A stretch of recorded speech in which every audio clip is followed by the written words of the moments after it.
Heading into the All-Star break here, here's a few hitters I look to drop this week. The first guy, Jarred Kelenic of the Seattle Mariners. So Kelenic, I thought it would be the turnaround season here for him coming into the year. The first month and a half of the season, he got off to a roaring start, but now he's really cooled off on the year. 11 home runs, 41 RBIs, 40 runs scored, 11 stolen bases, a 245 average, and a 317 on base. So Kelenic right now, he's a strikeout machine. 13 strikeouts in 306 at-bats in the first half of the season for Kelenic. And the batting average is low, and the last month of the season, he's been non-existent as well for fantasy owners. No home runs, 12 RBIs, 12 runs scored, 4 stolen bases, a 187 average, and a 279 on base, and he struck out 36 times in 91 at-bats in the time. So a couple things against him as well. The strikeouts are high.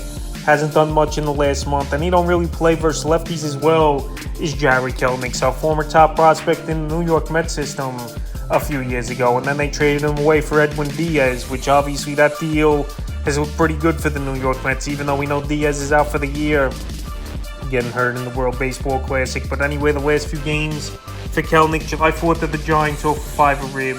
July 5th at the Giants, 1 for 4. July 6th at the Astros, 0 for 4 run. July 7th at the Astros, 2 for 4, 2 runs a rib. July 8th at the Astros, 0 for 2, pinched hit in that one a couple times. And July 9th at the Astros, 1 for 4 with 2 RBIs. So it was good to see him get 2 RBIs before the break here as Jarred Kelenic. And obviously that led them to victory where they won that ball game 3-1. But right now, he's not seeing the ball great. He's a free swinger for the most part. And it's definitely concerning, and not playing against lefties as well is a problem. So right now, he's a hitter I would drop this week, but he's definitely a hitter that could get hot once again, and you pick back up. But right now, like I said, the last month and a half, we haven't seen much from him. The next hit is Rosario of the Atlanta Braves. So Rosario, he went on a tear in June, but now things have really slowed up for him over the last few weeks here on the season. 14 home runs, 43 RBIs, 37 runs scored, a stolen base, a 254 average, and a 306 on base. But the last 2 weeks here for Rosario, a homer, 6 RBIs, 2 runs scored, a 128 average, and a 190 on base. So another player, he don't play a lot versus lefties. I'm not saying every matchup versus lefties he's hitting the bench is Rosario. But like I said, he's got most of his stats in June here with the 14 home runs, where in June he had 8 home runs is Rosario. So right now he's not seeing the ball great. He's not showing power. He's not getting on base. And I know he's in a lineup with a lot of great hitters, and things could turn quickly where he gets on a hot streak once again. But he's just an inconsistent hitter, is Rosario. And that's why the Minnesota Twins didn't keep him a few years ago. They just wanted more consistency in the lineup. And he's a guy that could go on a month with 12 home runs, and then the next month hit 2 or 3 home runs and a low batting average under 200. And that's just been the way his career has been. So July 4th at the Guardians, 1 for 4 rib. July 5th at the Guardians, 1 for 4, 2 RBIs. July 7th at the Rays, 0 for 3.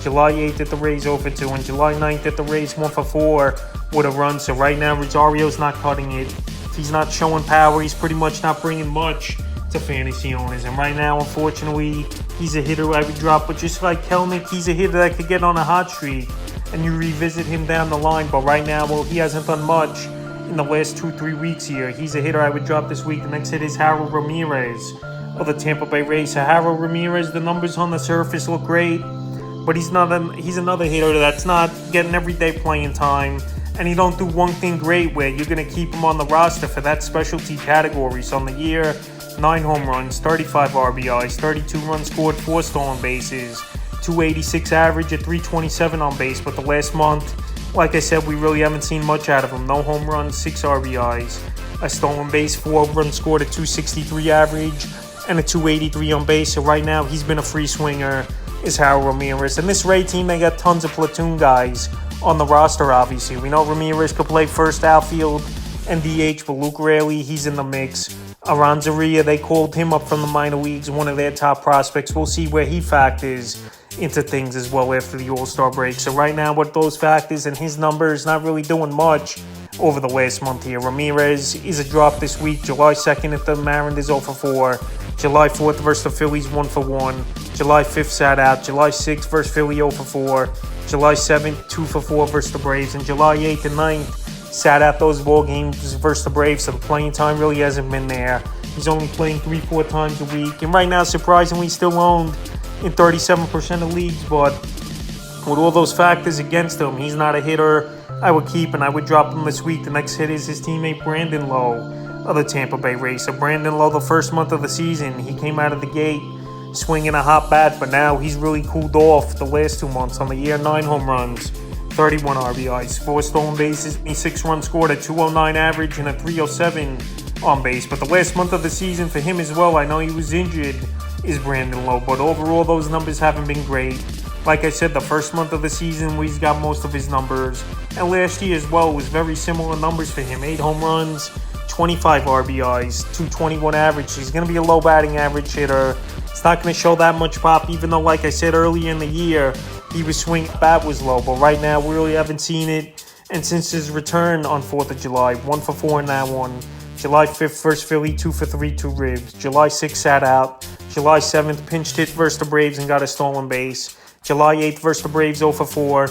And July 9th versus the Braves, in that one, he didn't start as well. So right now, he's going to be another player that he's going to platoon with the Wolves on most nights he is low. So right now, the playing time might not be that consistent. Batting average has dropped off dramatically over the last couple months here. And right now, this Tampa Bay Ray team, like I said, there's only a few players on that roster that are going to be out there 6-7 days a week. Obviously, Randy Ariza, Yandy Diaz, he's going to be a guy playing each every day.